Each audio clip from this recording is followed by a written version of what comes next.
Ukraine को हर महीने देने होंगे $2 बिलियन, अमेरिका कह रहा है $2 बिलियन देने होंगे। मॉस्को के हमलों से यूक्रेन में आ सकता है डूम्सडे। यूक्रेन को सिर्फ घर चलाने के लिए चाहिए $55 बिलियन।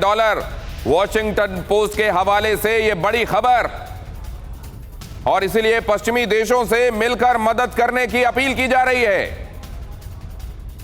कहा जा रहा है कि उनको घर चलाने के लिए अब एक बड़ी राशि चाहिए, आप सबको मिलकर मदद करनी होगी। अगली अहम खबर देखिए, महायुद्ध के जंगी मैदान से इस वक्त की बड़ी खबर है।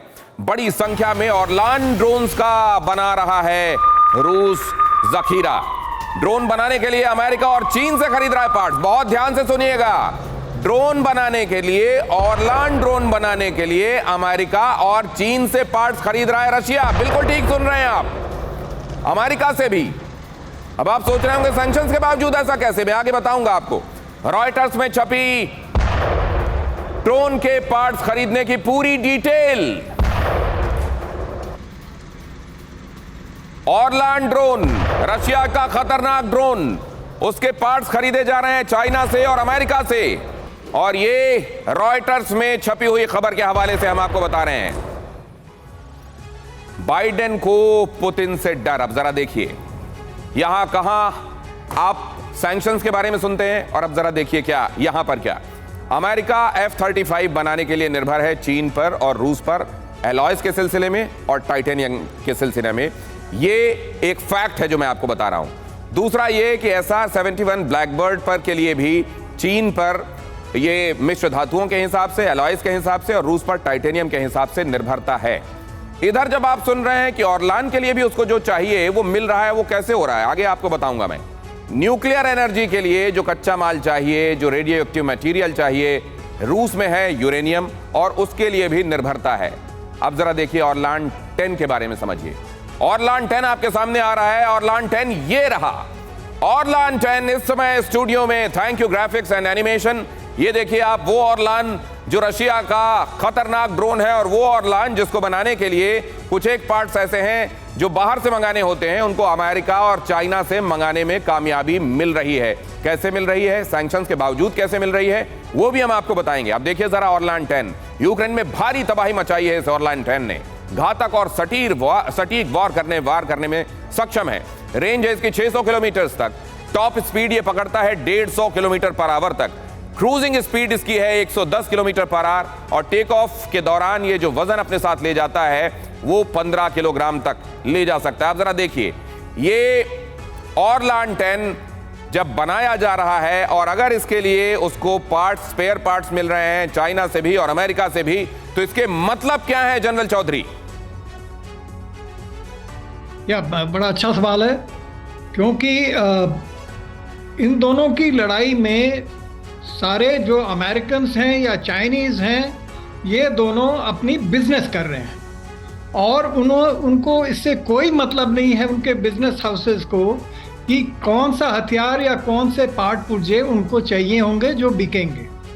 तो इसमें कोई भी आश्चर्य की बात नहीं है कि उनको जो भी इक्विपमेंट या पार्ट्स चाहिए उनको वो खरीद रहे हैं, और यही उनका यूएस का एम ही था इस वॉर में, कि उनकी इकॉनमी पर जितना भी उनकी इंडस्ट्री है, डिफेंस इंडस्ट्री, उसका फ़ायदा हो सके, जो उन्होंने किया है। और इसमें यूक्रेन ही ऐसा देश है जो अपने आप को ही ख़त्म कर रहा है रूस के अमेरिका के फ़ायदे के लिए, और किसी का फ़ायदा नहीं हो रहा, और नेटो के कुछ कंट्रीज़ का फ़ायदा के लिए। राइट। तो आप कह रहे हैं सर कि व्यापार जहां चल रहा है और जहां पर आ रहा है रुपया, पैसा, डॉलर, उनकी अपनी करेंसी के हिसाब से उनके पास मुद्रा जो आ रही है, वहां पर और कुछ नहीं देखा जा रहा है। अमेरिका में भी चोरी छिपे ये काम हो रहा है। सैंक्शंस की बातें होती हैं, लेकिन एक्चुअली क्या हो रहा है वो आपके सामने रख रहा हूं। जरा देखिए, रूस बड़ी तादाद में बना रहा है ये ड्रोन। बहुत जल्दी से देखिए जरा, रूस की तरफ से बनाया जा रहा है ये ड्रोन ऑरलान। अमेरिका और चीन से मिलने वाले इसके स्पेयर पार्ट्स इसको बाकायदा मिल रहे हैं। हांगकांग और अमेरिका से पार्ट्स की सप्लाई हो रही है। साथ में ये देखिए, पार्ट सप्लाई करने वाली कंपनी के मालिक रशियन हैं, ये भी बताया जा रहा है, और कनाडा और अमेरिका में रहते हैं कंपनी के ओनर्स। अब सवाल एक और उठता है, इसी तरीके से सेमीकंडक्टर्स चिप चाहिए आज के जमाने में, जिस तरीके की मशीनरी का इस्तेमाल होता है वॉरफेयर के दौरान। वो सेमीकंडक्टर भी अगर रशिया को मिलते जा रहे हैं, ये स्पेयर पार्ट्स भी मिलते जा रहे हैं, तो जितेंद्र ओझा सर, ये तो इफेक्टिवली सैंक्शंस को भेद देने जैसा, इनइफेक्टिव बना देने जैसा है सर। देखिए हुआ क्या है कि पिछले कुछ सालों में जो पुराने वेटरन्स हैं, फौज के भी या इंटेलिजेंस के भी, इन लोगों का एक बहुत बड़ा कार्टेल इंटरनेशनली ऑपरेट कर रहा है। वो कमर्शियल तरीके से ऑपरेट कर रहे हैं। लड़ाई कहीं पे भी हो, उनके कनेक्शन सारे जगह हैं, चाहे वो रशिया से कुछ करवाना हो या वहां से भी करवाना हो, वो उनके लिए प्योर मर्सेनरी बिजनेस है।